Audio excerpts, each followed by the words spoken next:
Bon, bonsoir. Il est 19h30, on va commencer parce que le concert va commencer dans 1h15 à peu près.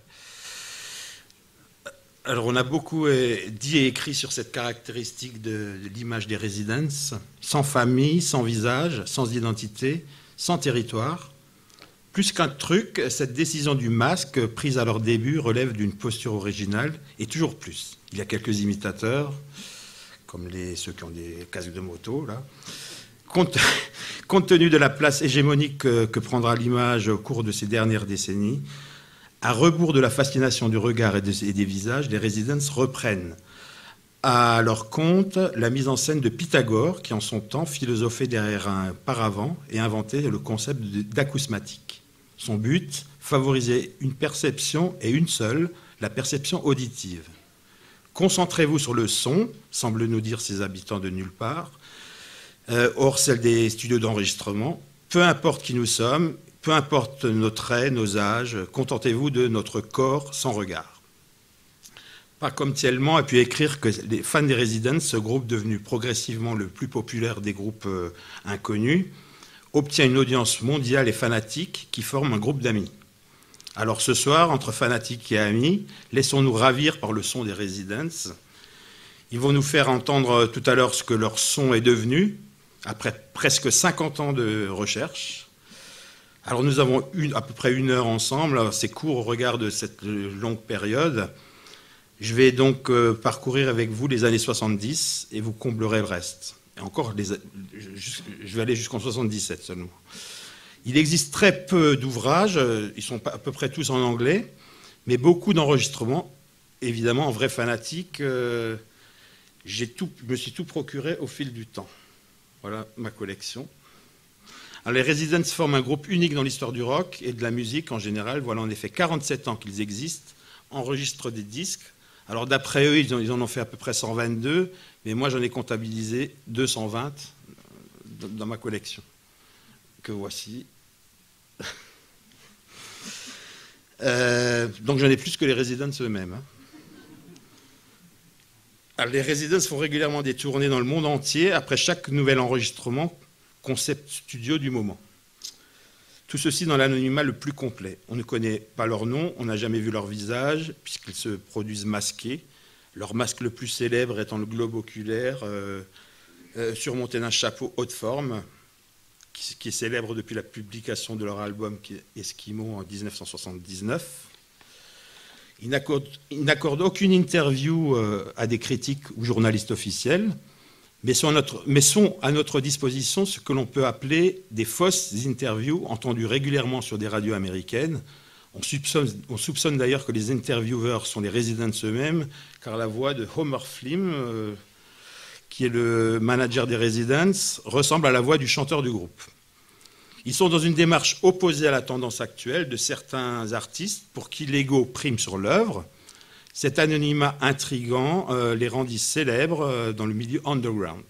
Enfin, quand je dis célèbres, ça reste relatif, puisqu'au plus fort de leur succès, ils ont vendu 20 000 exemplaires d'un même disque. On est très loin des disques d'or vendus à plus de 300 000 exemplaires, ou disques de platine vendus à plus de 600 000, voire plusieurs millions d'exemplaires. Cet anonymat est très commode, puisqu'il pourrait permettre aux membres du groupe d'être interchangeables. Ce ne sont peut-être plus les mêmes qu'à l'origine, mais j'ai ma petite idée là-dessus. Ces rois de la dissimulation et de la fiction feront peut-être le coup de fêter leur 100e anniversaire, mais sans nous. Hein. Peut-être même existent-ils depuis la nuit des temps, puisqu'ils apparaissent sur certains tableaux de Jérôme Bosch. Regardez. Alors, avec les Residents, il faut toujours se méfier et ne pas croire tout ce que leurs agents de communication, dont je fais partie, vous racontent. D'ailleurs, ces pythagoriciens ont besoin de tous les récits fantaisistes pour maintenir le voile, que ces récits soient écrits par eux-mêmes ou par nous. Restent leurs enregistrements qui, eux, existent bel et bien. Si l'on s'en tient au mythe, l'histoire débute en 1966, à Shreveport, dans le nord-ouest de Louisiane, où 4 ou peut-être 5 jeunes hommes, on suppose qu'ils étaient jeunes à l'époque, écoutent Presley, Hank Williams et James Brown.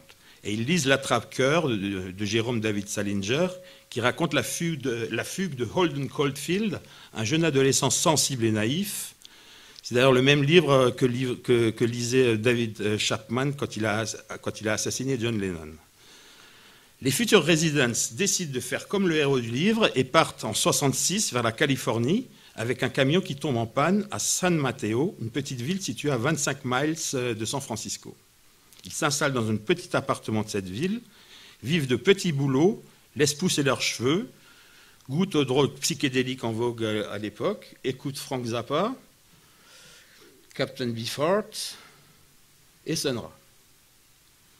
Et ils font de la peinture, des photos d'eux nus sur des voitures ou des rails de chemin de fer et organisent quelques expositions.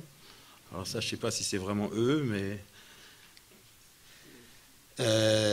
ils vont régulièrement au concert du Fillmore West de San Francisco pour y écouter les groupes psychédéliques américains comme le Grateful Dead, le Jefferson Airplane ou encore le Quicksilver Messenger Service.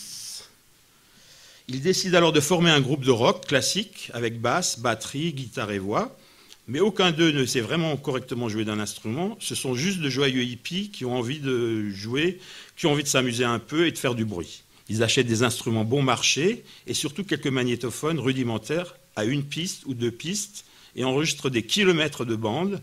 Parfois, ils réinterprètent des morceaux connus, mais la plupart du temps, ils improvisent et mettent de côté les parties qui leur semblent intéressantes. Une autre méthode de composition consiste à obliger l'un des membres à utiliser un instrument dont il n'est pas familier en espérant lui faire sortir un son intéressant. Un peu comme le Portsmouth Sinfonia Orchestra auquel participait Brian Eno dans les années 70 à 74 et qui interprétait des tubes de la musique classique en jouant très faux mais le mieux possible. Alors voici le plus vieil enregistrement des Residents que j'ai pu trouver. Il date de 69, il en existe 3 versions. Voici celle officiellement sortie par les Residents eux-mêmes en 2000 sur la compilation dot.com, qui est en fait une sorte de disque pirate officiel, si je puis dire, car les Residents ont repris ce qu'on pouvait entendre à l'époque sur Internet, placé ici, là, par les déjà fanatiques ou par eux-mêmes, je ne sais pas. Alors voici donc le premier morceau qui s'appelle I Hear You Got Religions.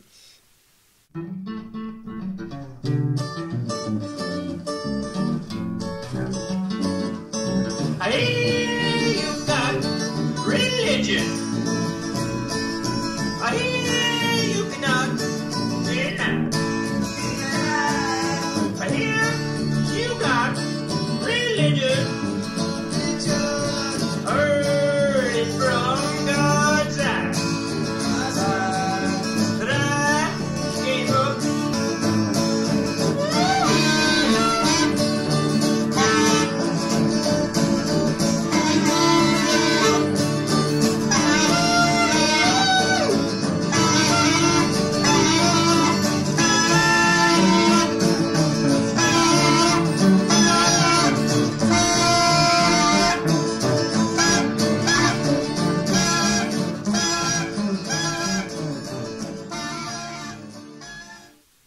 En juin 70, ils enregistrent Rusty Coat Hangers for the Doctor, ça veut dire porte-manteau rouillé pour le docteur. Et un peu plus tard, en août, The Ballad of Stuffed Trigger, la ballade de la gâchette empaillée ou bourrée, je ne sais pas comment traduire, dont je possède l'intégrale de chaque album en disque pirate, mais dont les Residents n'ont publié officiellement que quelques extraits en 2013. Alors, on va écouter Ballad of Stuffed Trigger, le morceau de titre de l'album éponyme qui n'est jamais sorti.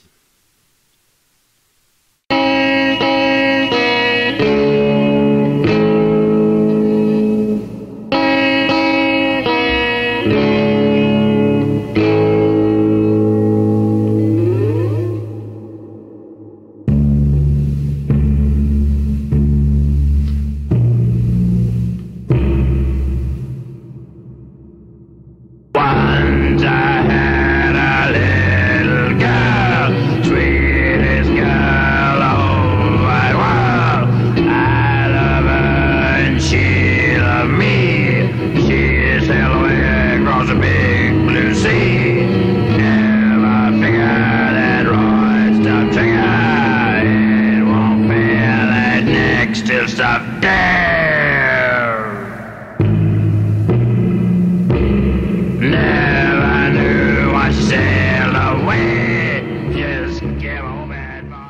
En septembre 70, ils conçoivent une nouvelle bande qu'ils considèrent comme suffisamment élaborée pour pouvoir être produite et publiée.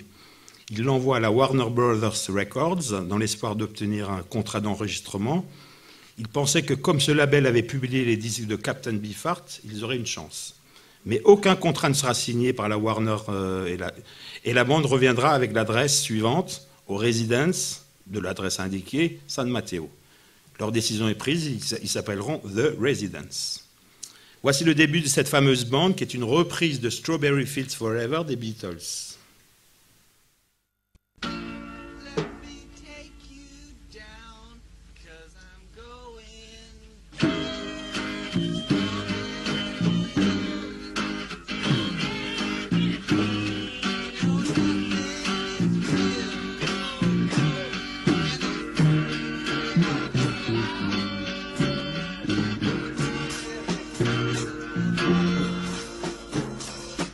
C'est sûr que si le gars qui a reçu la bande a juste écouté ce morceau, je comprends pourquoi il n'a pas signé un contrat avec les Residents. Ça, c'est toujours la pochette. Alors, en 71 est une année cruciale pour les Residents, car ils rencontrent un premier personnage important pour la suite de leur carrière, le guitariste et violoniste anglais virtuose Philip Charles Littman, surnommé par eux-mêmes Snakefinger. Il est à gauche avec son violon. Autre rencontre signalée par Ian Shirley, qui dans son bouquin en anglais, qui m'intrigue beaucoup, celle de Ensenada, N pour Nigel, nommé par leur manager, le mystérieux Ensenada. Ce musicien fait-il partie de la fiction mise en place par les Residents, qui excelle dans ces jeux de cache-cache, de simulation-dissimulation, et qui s'amuse de notre crédulité.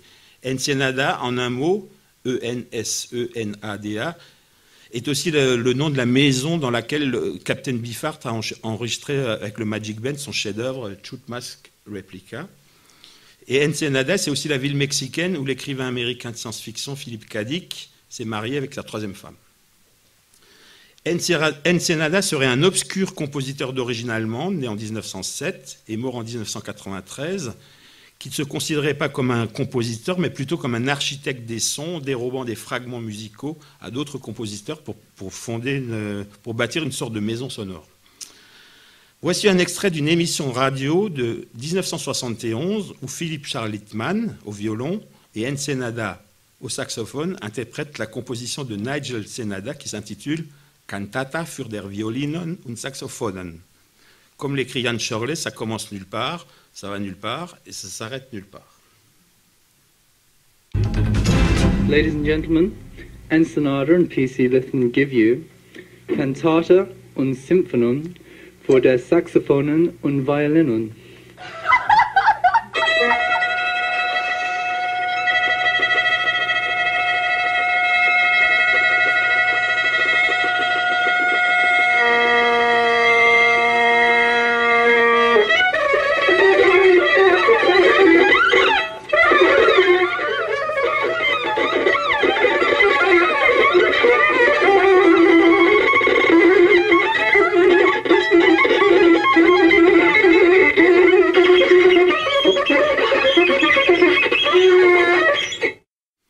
Philip Littman et Ensenada participent aussi aux premières performances publiques des Residents. Alors vous allez entendre un extrait d'une performance de 15 minutes. C'est le temps estimé par les Residents pour vider complètement la salle. Enregistré au Boarding House de San Francisco devant une quarantaine de spectateurs. Yes, yes, yes. You just got me crazy about it. Well, Alors Ensenada, ce serait celui qui a le saxophone. Et Snakefinger, il y a complètement à gauche.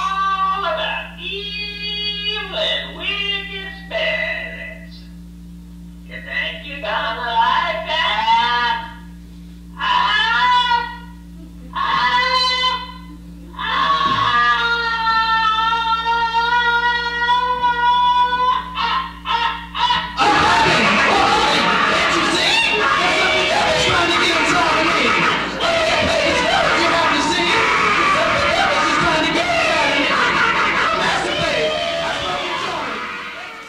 Alors une autre photo prise pendant ce concert nous montre la main de Philip Littman qui semble dépourvu d'os, hein, vous voyez là.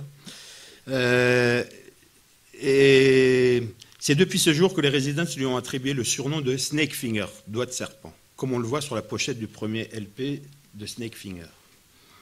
Cette même année 71, il compose un album qui ne vit jamais le jour. Cet album s'intitule Baby Sex.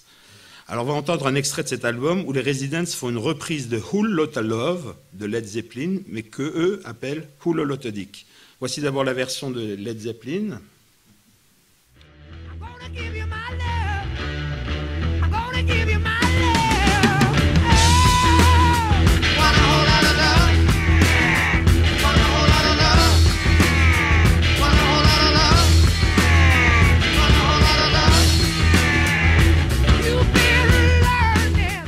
Voici Whole Lotta Dick que je vous laisse traduire.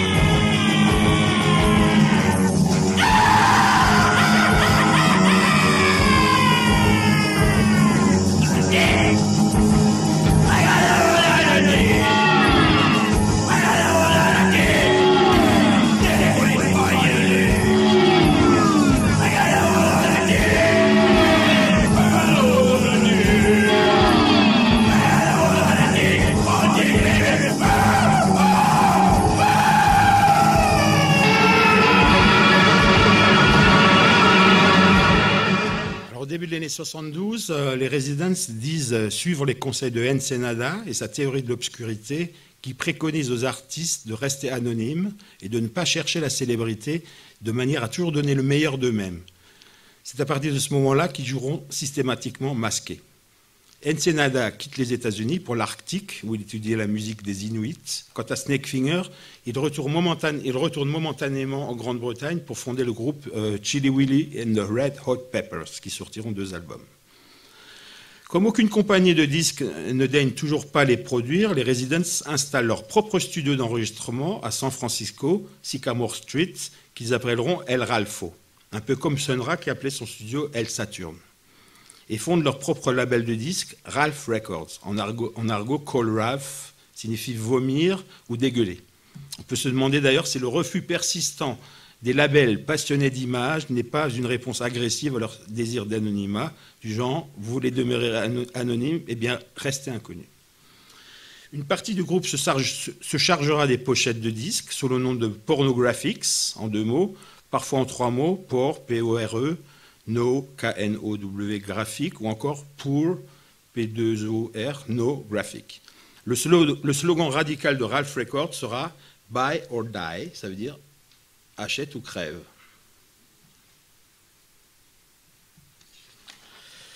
La première production de Ralph Records est un double 45 tours intitulé Santa Dog, qui est un anagramme de God Satan. Alors, ce double 45 tours est tiré à 400 exemplaires, mais la plupart est distribué à des amis ou à des personnalités comme Frank Zappa ou Richard Nixon. L'exemplaire qui a été envoyé à Zappa revient avec l'indication « n'habite plus à l'adresse indiquée ». Celui qui a été envoyé à Nixon revient avec la mention « refused ». Ce double 45 tours est composé de 4 titres, chacun signé par un autre faux groupe, mais qui sont évidemment les Residents. La face 1, Fire, est devenue leur chanson fétiche qu'ils réinterpréteront régulièrement tous les 4 ou 5 ans sous les titres Santa Dog 78, Santa Dog 84, Santa Dog 88, Santa Dog 17 qui vient de sortir et que j'ai reçu aujourd'hui dans ma boîte aux lettres. Le voici. Alors d'ailleurs, Fire est signé Ivory and the Brain Eaters, ça veut dire Ivory et les mangeurs de cerveau. Les paroles commencent par Santa Dogs is a Jesus fetus. Ça veut dire Santa Dog est un fœtus de Jésus. Santa Dog's a Jesus fetus, Santa Dog's a Jesus fetus, Santa Dog's a Jesus fetus. There's no presence in the future. In the future. Flitting in the slitting scene of snowness in the slivs. A flitting in the slitting scene of snowness in the slivs. A afflicting and the slitting sin of slowness and of slaves, afflicting and the slitting sin of slowness and of slaves, afflicting and the slitting sin of slowness and of slaves.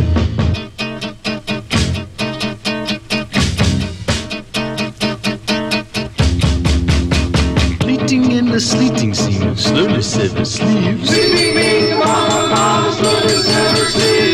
Afflicting in the greeting scene of effervescent eves. A greeting in the meeting team of hoarse and frosty words. Greeting in the cheating team and other noxious herbs.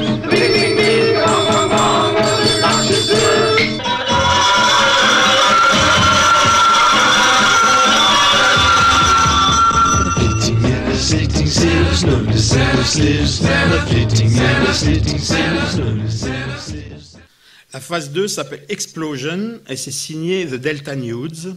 Ça commence par un Jingle Bells, joué très faux, puis après une explosion se termine par une reprise d'un morceau obscur d'un groupe psychédélique américano-japonais qui s'appelle Harumi. Je pense d'ailleurs être le premier au monde à m'être aperçu de cela. Voici d'abord Explosion des Residents.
Et voici la fin du disque dont je vous parlais, Harumi.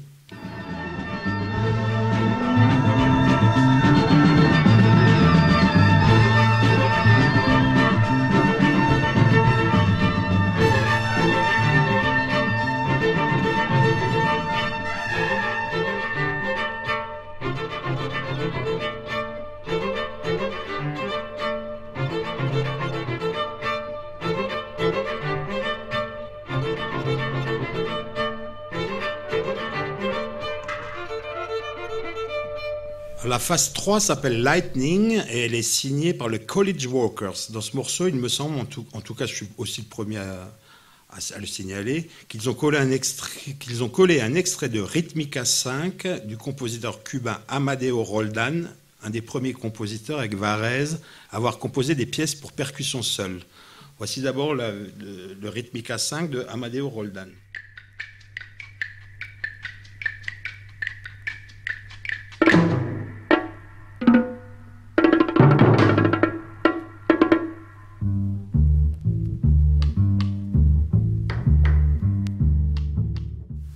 Et voici Lightning des Residents. Pardon.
Alors après Santa Dog, les Residents s'attellent à un projet de film qui devait s'intituler Villainous Fats. D'ailleurs, vous pouvez le voir sur la pochette de Santa Dog. Il tourne d'abord en 16 mm. Alors, voilà, il tourne d'abord en 16 mm, puis poursuit en vidéo, à l'époque où celle-ci n'en était qu'à ses balbutiements. Il faut dire que les Residents ont toujours été des précurseurs en matière de multimédia. Ils ont été parmi les premiers à faire des CD, des laserdiscs, des CD-ROM, à utiliser Internet. Ce film, qui devait durer 14 heures, ne sortira jamais, mais ils en ont transféré une demi-heure en format VHS en 1984 et en retravaillant la musique. Vous pouvez voir ce film sur Internet en tapant « Whatever Happened to Villainous Fats ». C'est vraiment un film d'avant-garde dans le style des premiers courts-métrages de David Lynch, mais qui rappelle aussi les films expressionnistes allemands, comme Le cabinet du docteur Caligari. En 1973, les Residents enregistrent leur premier 33 tours intitulé « Meet the Residents », dont la pochette est une reproduction du premier album américain de Meet the Beatles. Voilà le verso de ces deux pochettes. Et voici le recto, pardon, et voici le verso de ces deux pochettes. Alors évidemment, les noms ne sont pas les mêmes, puisque les Residents s'appellent John Crawfish, George Crawfish, Paul McCrawfish, Ringo Starfish, Crawfish signifiant écrevisse et Starfish, étoile de mer, hein, comme on le voit sur la photo. Cet album tiré à 1000 exemplaires sera évidemment très mal distribué, et ils n'en vendront qu'une quarantaine la première année. Alors lorsqu'en 1977, ils seront plus connus, ils rééditeront Meet the Residents en stéréo, mais sous une autre pochette pour des questions de droit. Avant d'écouter quelques extraits de cet album, je voudrais vous évoquer une rumeur qui, à partir de 1975-1976, a commencé à circuler, à savoir que les Residents seraient en fait les Beatles. Cette rumeur n'a d'ailleurs jamais été démentie ni par les Residents, ni par les ex-Beatles. Les Residents naissent en 1970, au moment de la séparation des Beatles. Deuxièmement, comme les Beatles, les Residents étaient 5 au départ, et le cinquième meurt en 1972. Le cinquième Beatles, Stu Sutcliffe, meurt en 1962. Troisièmement, comme les Beatles, à partir de 1966, les Residents sont avant tout des musiciens de studio et leur principal instrument est le magnétophone. Quatrièmement, chez les Beatles comme chez les Residents, chaque nouvel album est un pas en avant énorme par rapport au précédent et contient déjà les germes du suivant. Cinquièmement, comme chez les Beatles, les 45 tours des Residents ne contiennent jamais de morceaux extraits de leurs albums, contrairement à la plupart des autres groupes qui en profitent pour faire du fric. Curieusement, après l'assassinat de Lennon en 1980, l'un des Residents remplacera son globe oculaire par une tête de mort. En réalité, on lui aurait volé son globe juste avant un concert et il l'aurait remplacé par un crâne trouvé en coulisses. Les Beatles auraient ainsi décidé de redémarrer une nouvelle carrière dans l'anonymat le plus complet, un peu comme Romain Gary, qui, après avoir obtenu le prix Goncourt, rééditera l'exploit sous le nom d'Émile Ajar, ou encore le compositeur polonais Krzysztof Penderecki, qui obtint les trois premiers prix d'un concours de composition sous 3 noms différents. Les Residents n'ont pas réédité l'exploit des Beatles de redevenir le groupe le plus célèbre du monde, mais ils sont tout de même devenus le groupe le plus connu des groupes inconnus. Alors, est-ce que les Residents sont les Beatles? Personnellement, j'ai une autre théorie. Je pense plutôt que ce sont les Beatles qui sont les Residents. En effet, dès Noël 63, les Beatles prennent l'habitude d'envoyer tous les ans jusqu'en 69 un 45 tours ou un mini 33 tours inédit fait de collage d'Ada à la Residence. Ça, c'est l'intégrale des Christmas albums des Beatles. Alors, on va écouter par exemple un extrait de Christmas 64 qui date donc de Noël 64, que les Beatles ont envoyé à leurs fans.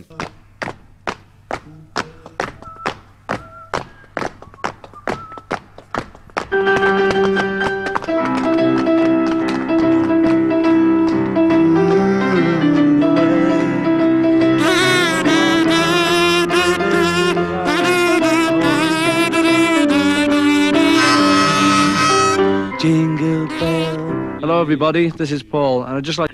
It'll be a big laugh, we hope. Well, big laugh. Yeah, it'll be a big laugh. You and Megan? And we may... What about it? Can you wash it Father said, why you wash it clean? Oh, can you Wash your father said, oh, can you wash it clean? Oh, can you wash your father said, oh, can you wash it clean? Christmas! Well, happy Christmas!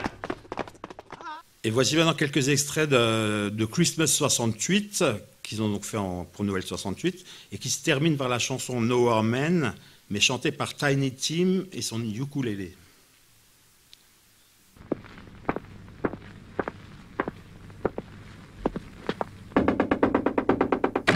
Hello, this is a big hi and a sincere Merry Christmas from yours truly, Ringo Starr.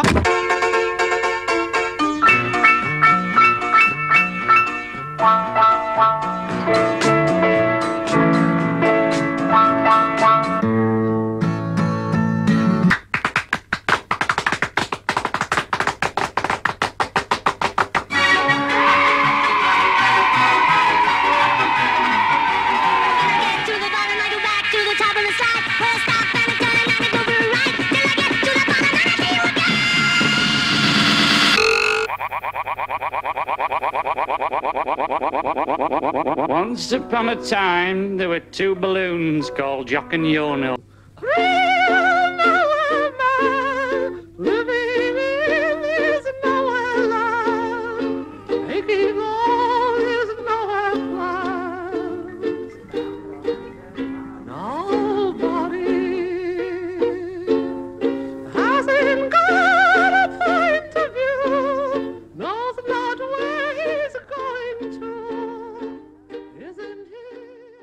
Mais revenons à nos Residents et à leur premier album, Meet the Residents. C'est par la réédition de cet album en 1977 que j'ai personnellement découvert les Residents. Lorsque j'ai mis ce disque sur ma platine, j'ai eu le choc de ma vie. Je me suis dit, voilà le meilleur disque que j'ai jamais entendu. Depuis, après avoir découvert d'autres musiques, et en particulier celle de Sun Ra, Harry Part, la musique concrète de Pierre Schaeffer et Pierre Henry, je me suis rendu compte que les Residents sont des mélomanes qui possèdent vraisemblablement une fabuleuse collection de disques, desquels ils tirent, par leur collage et arrangement, le meilleur parti pour composer leur œuvre. L'ambiance de Meet the Residents me fait beaucoup penser aux premières œuvres de musique concrète de Pierre Schaeffer. Le son est assez mauvais, tout paraît éloigné et inquiétant. Voici un extrait de Masquerage de Pierre Schaeffer.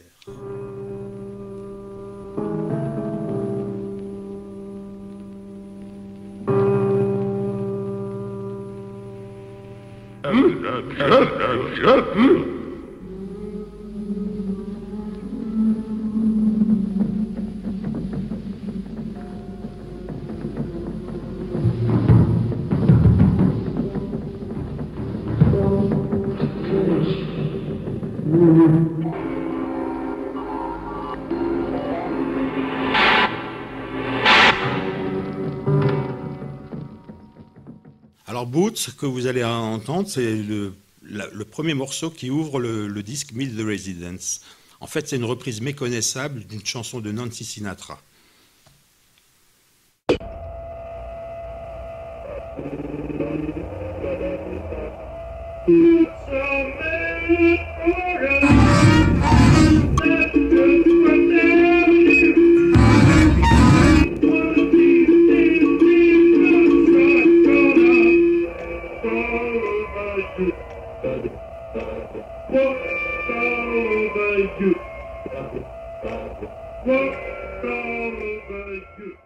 Alors au fil des ans, les rééditions de Meet the Residents se sont multipliées, souvent avec les pochettes originales, mais la plupart du temps dans la version stéréo, remixée, nettoyée et raccourcie de 7 minutes.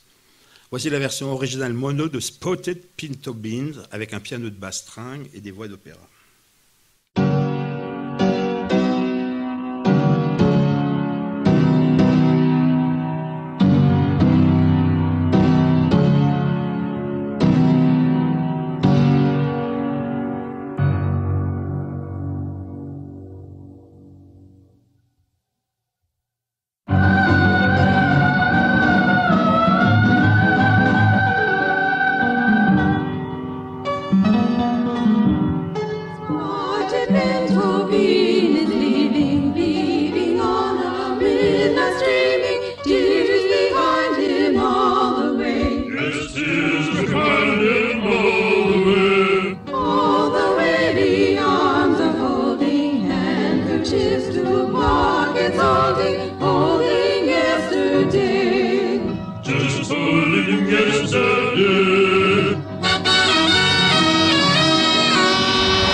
Voici maintenant la version originale mono de Energy Crisis Blues, qui commence par une reprise de Nobody But Me des Human Bites.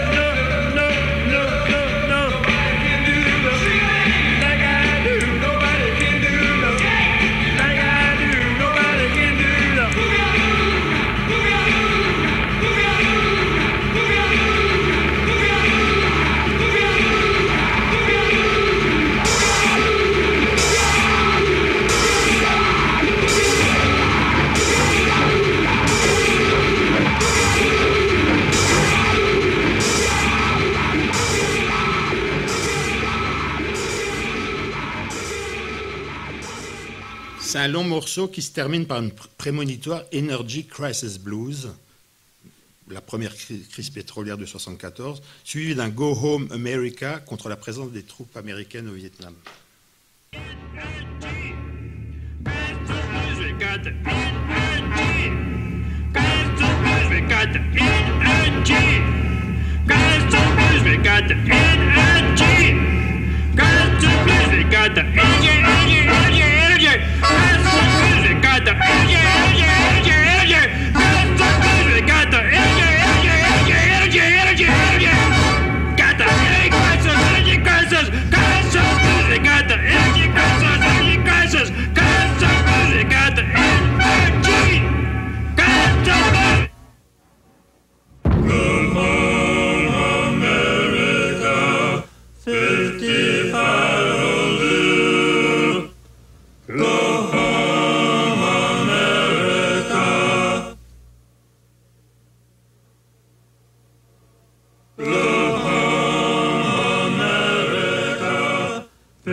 Le deuxième album des Residents, enregistré en 1974, n'est en fait sorti qu'en 1978. Après 4 autres albums, on apprend son existence au verso du troisième LP The Third Reich and Roll, où il est écrit qu'il existe un deuxième album, Not Available, non disponible, qui, selon la théorie de l'obscurité du mystérieux Ensenada, ne devrait être publié que le jour où les auteurs en auront oublié son existence. Voici ce Not Available. De fait, il sortira en 1978 par la Cryptic Corporation, soi-disant sans l'accord des Residents. La Cryptic Corporation est la nouvelle boîte de production créée en 1976 par des amis des Residents, dont le président s'appelle curieusement John Kennedy. Les autres membres étaient Jay Clem, directeur de la communication, Hardy Fox, ingénieur du son, et Homer Flynn, responsable du graphisme, qui est maintenant le manager des Residents. Not Available est une sorte d'opéra en 4 actes et un épilogue. En fait, c'est une longue plainte assez obsédante qui me rappelle un peu le gémissement de l'espèce de fœtus que l'on voit dans le premier long-métrage de David Lynch, Eraserhead. Voici un extrait du deuxième acte, The Making of a Soul. Optimistic Silver Original. Welcome to the offshoots of Jupiter.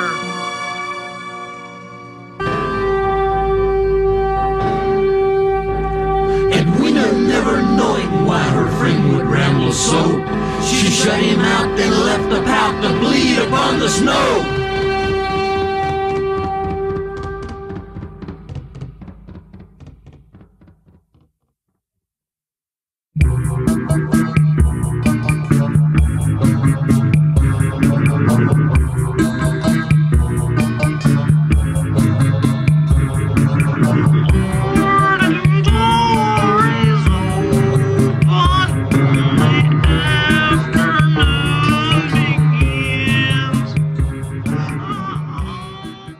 En 1975, les Residents enregistrent leur troisième album, en fait le deuxième sur le marché, intitulé The Residents Present the Third Reich and Roll. Donc voici la pochette quelque peu provocante. Le personnage central qui tient la carotte n'est autre que Dick Clark, un célèbre présentateur américain de télé et de radio qui fait la pluie et le beau temps en matière de rock et de chansons de variété. Pour les Residents, je cite, Dick Clark représente le symbole de l'industrie musicale fasciste. Ce disque est constitué de 2 longues suites. La première phase s'appelle Swastikas on Parade, la croix gammée à la parade, et le deuxième a pour titre Hitler was a vegetarian. Hitler était végétarien. En fait, il s'agit d'une trentaine de tubes des années 60, passés à la moulinette déformante et hallucinante des Residents. Pour construire cet album, ils ont, sur une piste, enregistré les versions originales de tous ces tubes, et sur l'autre piste, leur propre version, en essayant, tout en écoutant la version originale, de suivre l'original qu'ils entendaient en même temps sur l'autre piste. Au moment du mixage final, ils ont supprimé la piste contenant la version originale, à quelques exceptions près. Nous n'entendons donc que la version dans laquelle ils ont utilisé une grande quantité d'instruments, comme les saxophones, des trombones, des guitares, des basses, des kotos japonais, des ouds arabes, mais aussi les premiers synthétiseurs ARP. Les paroles généralement niaises dans la pop musique sont volontairement inintelligibles. Les morceaux parfois méconnaissables sont des tubes des Doors, Light My Fire, des Seeds, Pushing Toward, des Them, Gloria, des Cream, Sunshine of Your Love, des Iron Butterfly, In-A-Gadda-Da Vida, des Beach Boys, Heroes and Villains, des Box Tops, The Letter, et bien d'autres. Ça commence par Let's Twist Again de Chubby Checker, mais chanté en allemand, avec un mauvais accent et en disant n'importe quoi, à la manière des Beatles dans leur Christmas album. On va d'abord écouter le Christmas 63 des Beatles. All the ones who paid the subscription. Ja, das wird und Dankeschön und den Christmond even. Ja, den Christmond wieder schon. Ja, das wird wunderschön, boy. Dankeschön. Ja, Ringo. Hello, Ringo here. Et voici le début de l'album des Residents, chanté en allemand, suivi de Land of Thousand Dances de Chris Kenner, dont les Residents ont également fait un clip vidéo que vous pouvez admirer sur YouTube.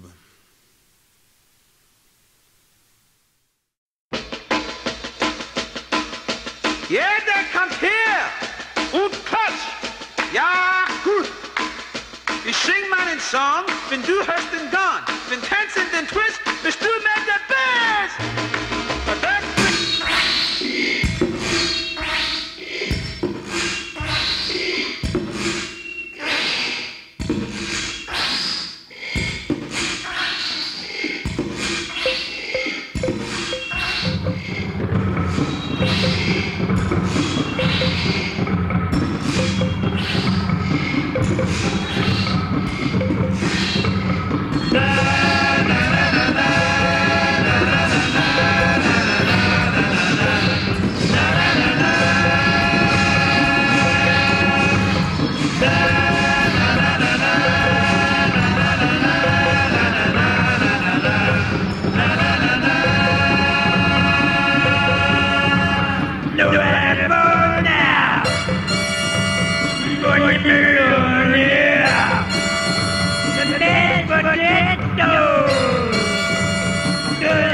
Alors ça, c'est la pochette allemande, parce que la croix gammée est toujours interdite en Allemagne.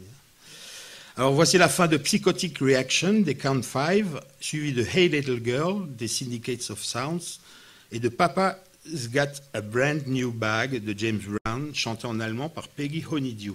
On reconnaît le morceau par les quelques bribes d'orchestre de la version originale que les Residents n'ont pas effacées.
has been done before.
Cet album est assez précurseur des futurs collages de Christian Marclay ou d'Otomo Yoshihide ou encore des Plunderphonics de John Oswald.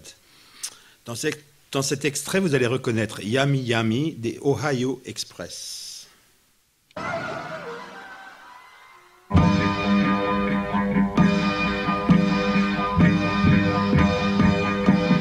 Yummy, yummy, yummy, I got love in my tummy and I feel like loving you. Love is such a sweet thing, good enough to eat thing, and that's what I'm gonna do. Ooh, loves to hug you, loves to kiss you, loves my love and show. Love's sweeter, sweeter than sugar. Oh, I won't let you go.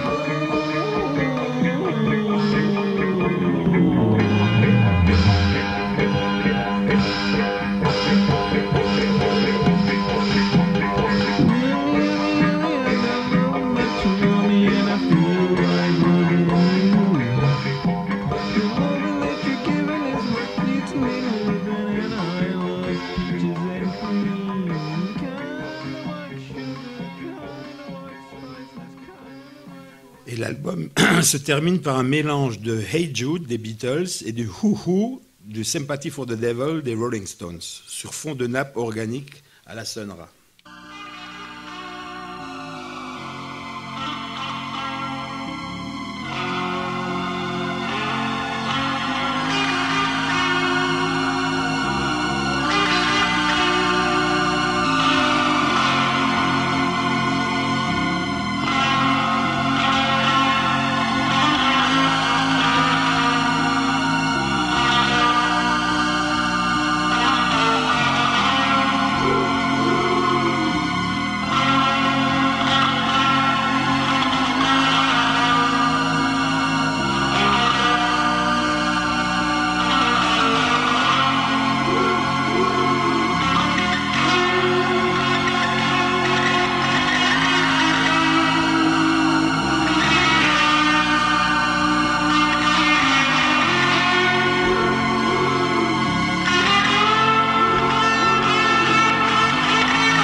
Alors dans la foulée, et selon le même principe, ils vont enregistrer ce que je considère comme le premier 45 tours punk de l'histoire du rock, leur version de Satisfaction des Rolling Stones. La version du groupe Devo, qui est sortie 2 ans après, apparaît plutôt gentille à côté de la version des Residents. Voici d'abord la version Devo, qui est sortie donc en 78.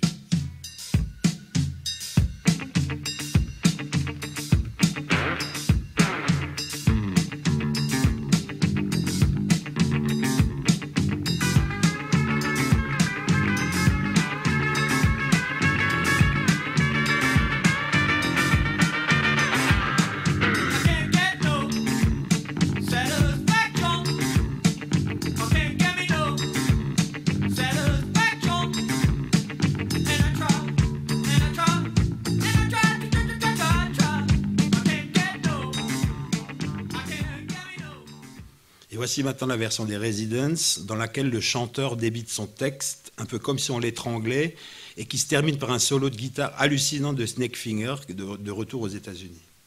Voici le début de Satisfaction, par les Residents.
Et voici maintenant la fin avec le solo de Snakefinger.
Satisfaction avait été édité à 300 exemplaires en 1976 avec cette pochette, puis ensuite à 10 000 exemplaires en 1978 avec cette pochette, sur laquelle on peut lire « The residents are practically Japanese, but no one knows ». Les résidents sont pratiquement japonais, mais personne ne le sait.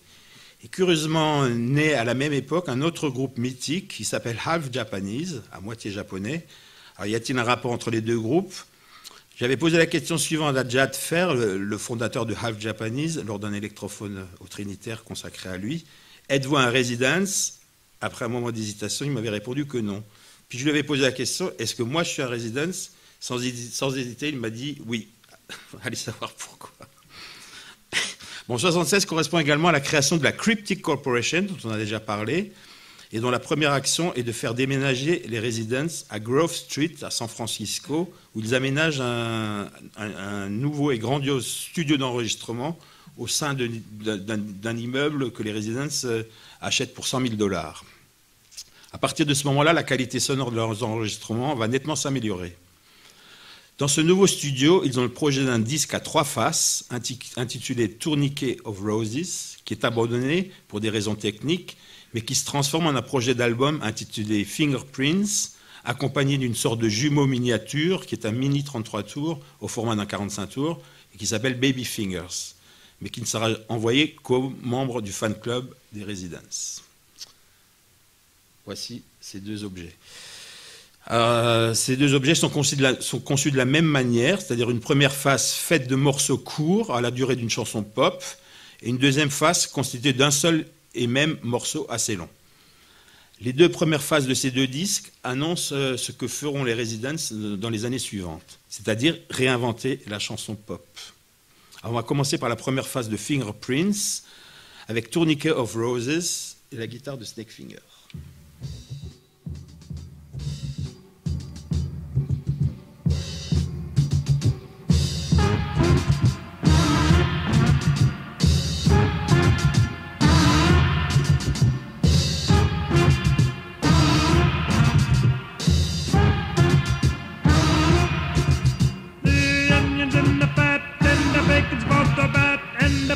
Never even near the picture.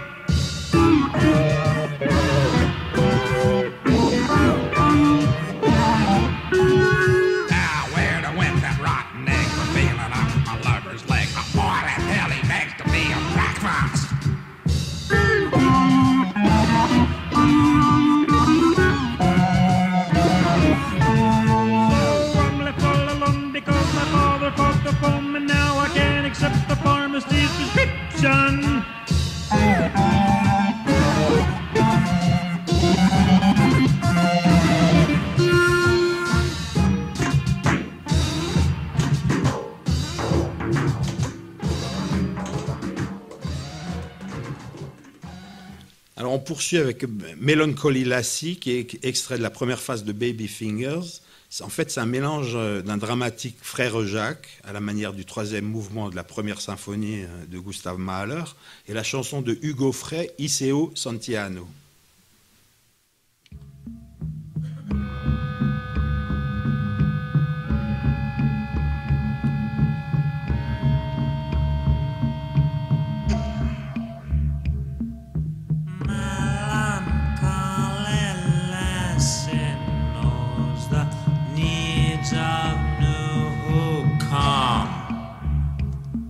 See the side of sea, and then they float from one to some. Forever while she washes, all her clothes are never clean. And if you ask her where you are, it tends to make her mean.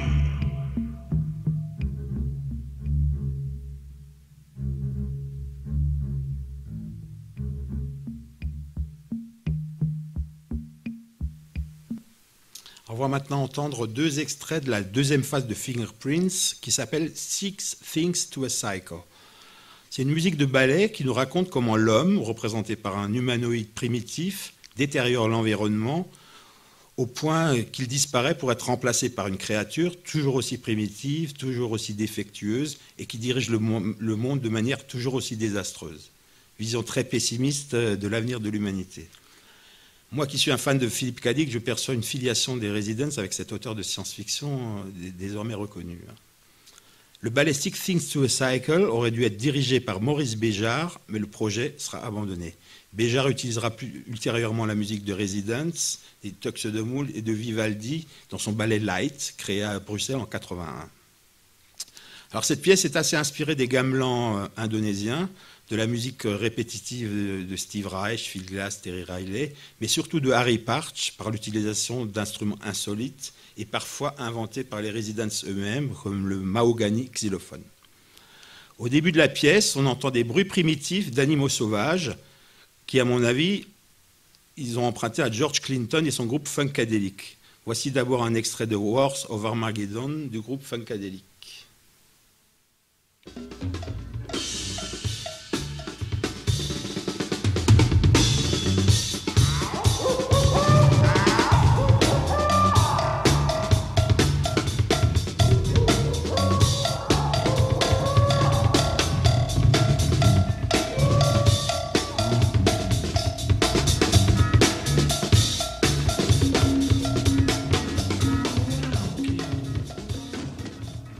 Voici maintenant le début de Six Things to a Cycle.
Alors, les seules paroles que prononce l'humanoïde dans ce ballet sont chou chou gum chou gum gum chou gum chou chou gum chou gum gum, que vous allez entendre là. Choo choo gum choo gum gum choo choo choo choo gum choo gum gum choo choo choo choo gum choo gum gum choo choo choo choo gum choo gum gum choo choo choo choo gum choo gum gum choo choo choo choo gum choo gum gum choo choo choo choo gum choo gum gum choo choo choo choo gum choo gum gum choo choo choo choo gum choo gum gum choo choo choo choo gum choo gum gum choo choo choo choo gum choo gum gum choo choo choo choo gum choo gum gum choo choo.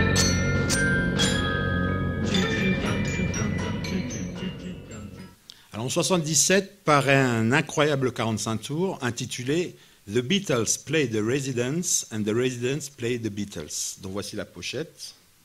Non, ça c'est le... Voilà.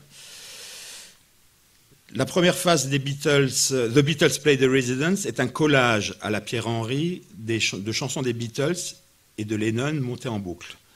L'une des boucles est tirée d'une phrase prononcée par Paul McCartney sur Christmas Records de 65, où il dit « Please everybody, if we haven't done what we could have done, we've tried. » Excusez-nous, mais si nous n'avons pas réussi à faire ce que nous aurions dû faire, au moins nous avons essayé. Prise dans son contexte original, cette phrase est assez anodine, puisque McCartney s'excuse au nom du groupe de ne pas avoir eu le temps de faire un album de Noël correct. Mais dans le montage des Residents, cette phrase montée en boucle donne un côté dramatique à la chose. Ah, voici d'abord Christmas 65 des Beatles, d'où est tirée cette phrase. To Please everybody. please everybody, if we haven't done what we could have done, we've tried. And if you haven't got yours, send fourpence in and get a free one. Et voici maintenant le morceau des Residents qui s'appelle Beyond the Valley of a Day in the Life, c'est-à-dire par-delà la vallée de A Day in the Life. A Day in the Life étant la chanson qui termine l'album des Beatles, Sgt. Pepper's Lonely Hearts Club Band. Le morceau commence d'ailleurs par l'accord final en do majeur de A Day in the Life, puis vous reconnaîtrez peut-être The End, Money, Tell Me What You See, God de la chanson de Lennon avec sa fameuse phrase I don't believe in Beatles, Christmas 65, Can't Buy Me Love, Tell Me Why, Mr. Moonlight, Blue Jay Way, I Am the Walrus à l'envers, etc.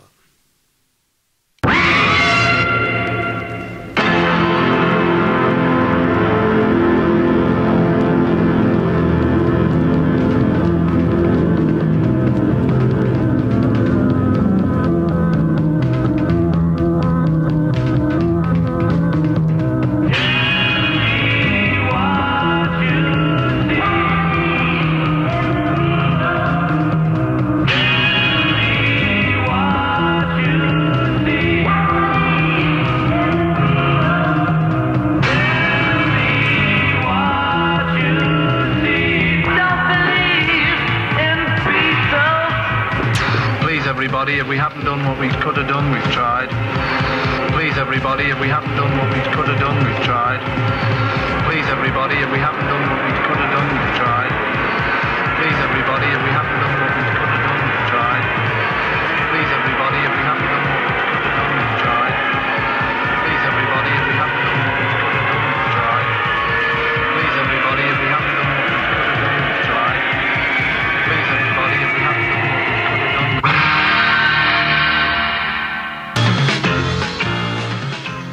done, La phase B, The Residents Play the Beatles, est en fait une reprise par les Residents du seul morceau instrumental des Beatles et le seul morceau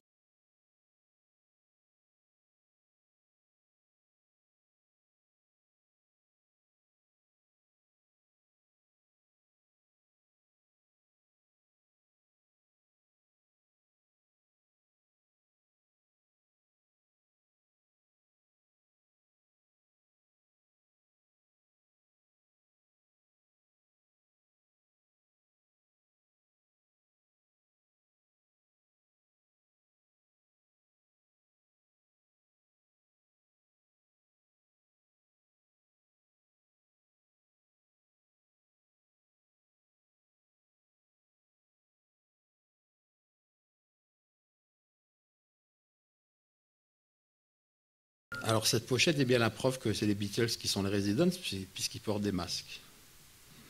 Alors voici maintenant Flying par les Residents.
Vous avez entendu dans cette version que le côté dramatique a été accentué quand ils ont commencé à prononcer la phrase fatidique « Please everybody, if we haven't done what we could have done, we've tried ». Alors, en février 78, sort un mini 33 tours intitulé Duck Stab, coup de couteau au canard, composé de 7 chansons, qui aurait dû être suivi d'un deuxième mini 33 tours intitulé Buster and Glenn. Ce mini 33 tours ne sera jamais publié, mais les Residents l'incluront avec Duck Stab sur un album intitulé Duck Stab, Buster and Glenn. Ce mini 33 tours et surtout l'album Duck Stab, Buster and Glenn vont provoquer une onde de choc dans le milieu rock underground et vont créer des vocations sur toute une génération de groupes de tous les pays, Terre plane en Allemagne, Hybrid Kids en Angleterre, Déficit des années antérieures et Ptose en France. Alors bon, là, il est temps qu'on s'arrête. Dans les années 2000, les électrophones avaient systématiquement une deuxième partie, plusieurs morceaux entiers illustrés par des artistes qui se laissaient inspirer par les musiques que j'avais choisies. Alors j'ai choisi de finir cette conférence par le morceau God Song, extrait de Fingerprints, et la vidéo que Julien Goetz et Lionel Budna, jeunes et beaux, m'avaient proposée à l'époque.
Voilà.